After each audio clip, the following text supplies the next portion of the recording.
2장 동물이 별처럼 빛을 낸다고? 안녕하세요 친구들. 이번 영상에서는 어둠 속에서 뭐하니의 두 번째 이야기 동물이 별처럼 빛을 낸다고?에 대해 알아볼 거예요. 지금부터 살펴보는 내용은 학교에서 배우는 것과도 아주 깊게 연결되어 있어요. 초등학교 4학년 사회에서 배우는 사회 변화와 문화의 다양성, 6학년 과학의 생물과 우리 생활, 중학교 2학년 과학의 빛과 파동과 물질의 구성 단원이에요. 신기한 동물의 이야기가 교과서에 나오는 내용과 연결되어 있으니까 공부도 되고 재미도 있고 꽉 먹고 알먹기겠죠?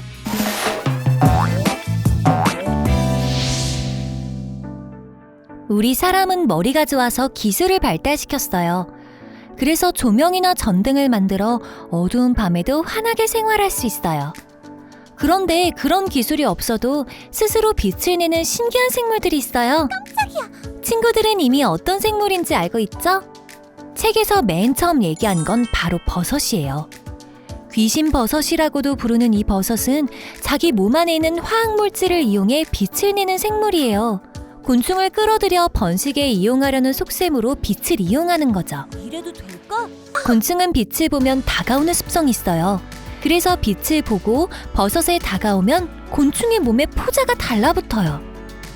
포자는 식물의 씨처럼 버섯이 자손을 만드는 물질이에요. 포자를 잔뜩 묻힌 곤충이 다른 곳으로 다니는 동안 포자가 떨어져 나와 땅이나 나무에서 새로운 버섯으로 자라게 됩니다. 이 정도면 버섯도 사람 못지않게 똑똑하죠? 지금도 시골에서는 밤에 빛을 내는 곤충을 볼 수 있어요. 바로 반딧불이에요. 반딧불이는 스스로 빛을 내는 대표적인 생물로 꼽힌답니다. 반딧불이는 딱정벌레의 종류에 속하는데 크기가 1에서 2mm 정도로 아주 작은 곤충이에요. 다른 이름으로 개똥벌레라고도 부르기도 해요.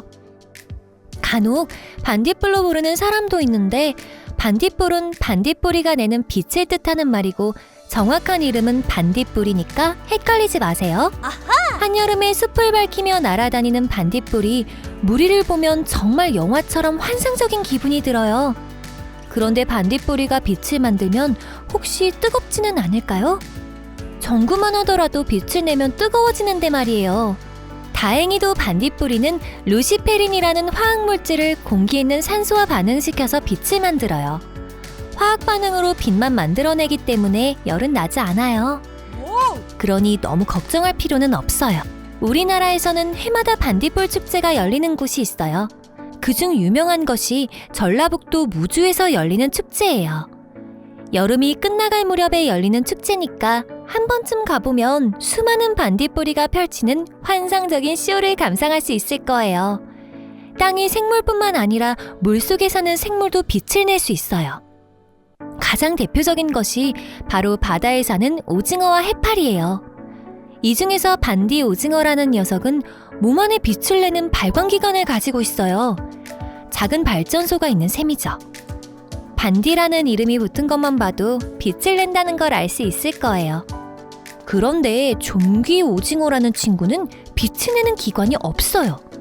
대신 빛을 낼 줄 아는 작은 미생물을 자기 몸 안에 살게 해서 미생물이 내는 빛을 이용한답니다. 어때요? 아주 똑똑하죠? 그런데 이런 오징어들은 왜 빛을 내는 걸까요? 바닷속이 너무 깜깜해서? 그런 건 아니고 먹고 살고 번식하기 위해서예요.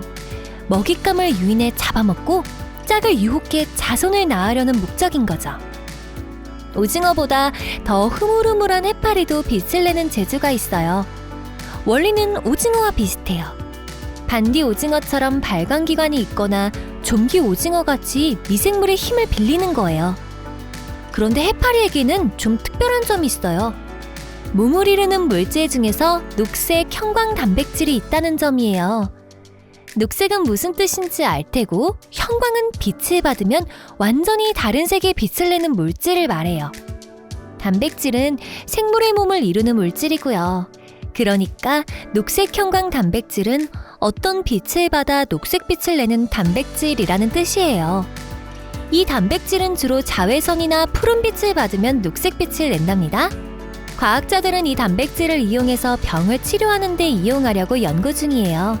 예를 들어 사람 몸에 있는 암세포에 이 단백질을 붙이면 암세포가 어떻게 움직이고 늘어나는지 쉽게 관찰할 수 있어요. 몸 안에 있는 암세포의 움직임과 퍼져나가는 상태를 정확히 알면 거기에 맞는 약과 치료법을 만드는데 아주 큰 도움이 될 거예요.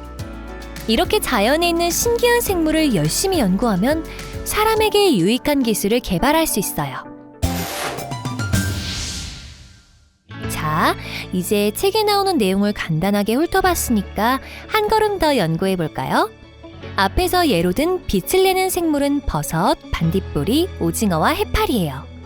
이들은 모두 몸에서 빛을 내는데 물고기 중에는 마법사처럼 불을 뿜어내는 친구도 있어요. 바로 카디널 피쉬라는 물고기예요. 카디널 피쉬는 적을 만나면 순식간에 푸른 불을 내뿜어서 적을 놀라게 만들어 자신을 보호한답니다. 이 녀석은 어떻게 불을 뿜어내는 걸까요?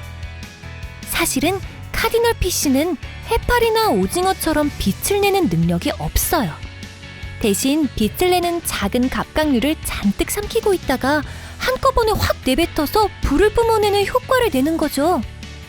이 갑각류 역시 반딧불이처럼 루시페린이라는 물질을 물속에 있는 산소와 반응시켜 빛을 만들어냅니다. 남의 능력을 교묘하게 이용하다니 카디널 피쉬 역시 다른 동물 못지 않아요. 이번에는 빛을 내는 생물 말고 좀 다른 문제를 하나 낼 테니까 맞춰보세요. 생물을 크게 나누면 식물과 동물로 나눠요. 그럼 앞에서 예로 든 생물 중에 식물과 동물에 속하지 않는 건 뭘까요? 다 있다고요? 땡! 빛을 내는 생물 중에 식물은 없답니다. 버섯이 식물인데 왜 식물이 없냐고요? 버섯은 식물이 아니기 때문이에요. 땅에서 자라고 동물처럼 움직이지 않는데 버섯이 식물이 아니라니 도대체 무슨 말일까요? 놀라지 마세요. 버섯은 곰팡이의 친척쯤 되는 균들이 모여서 이루어진 생물이라서 식물에 속하지 않아요. 아무래도 정체가 수상하니까 버섯의 생김새를 뜯어보기로 해요. 버섯에서 식물의 뿌리처럼 생긴 부분은 균사체, 줄기와 간 모양은 자실체라고 불러요. 균사라는 말은 균으로 된 실이라는 뜻이에요. 정말 실처럼 생겼죠? 자실체는 자손을 만드는 몸이라는 뜻이고요. 균사체와 자실체는 모두 눈에 안 보일 정도로 작은 균이 많이 모여서 이루어진 거예요. 식물과 거의 똑같이 생겼는데 식물이 아니라 곰팡이의 친척이라니 정말 신기하네요. 그래서 버섯은 식물보다는 오히려 동물에 가깝답니다.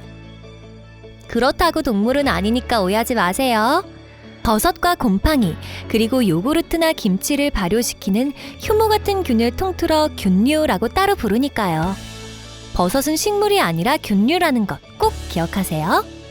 이렇게 자연 속에서는 신기한 생물이 수없이 많아요. 이제 주변에 있는 여러 생물을 볼 때마다 그냥 지나치지 말고 잘 관찰해보세요. 그럼 지금까지 몰랐던 많은 사실을 새롭게 발견할 수 있을 거예요. 다음 시간에는 더 신기한 생물을 만나볼 거예요. 깜깜한 밤에도 앞을 잘 보고 심지어 눈이 없거나 거의 보지 못하는데도 끄떡없이 잘 살아가는 친구들이죠. 책에 나오지 않는 친구들도 있으니까 기대하세요. 그럼 다음 영상에서 또 만나요. 안녕!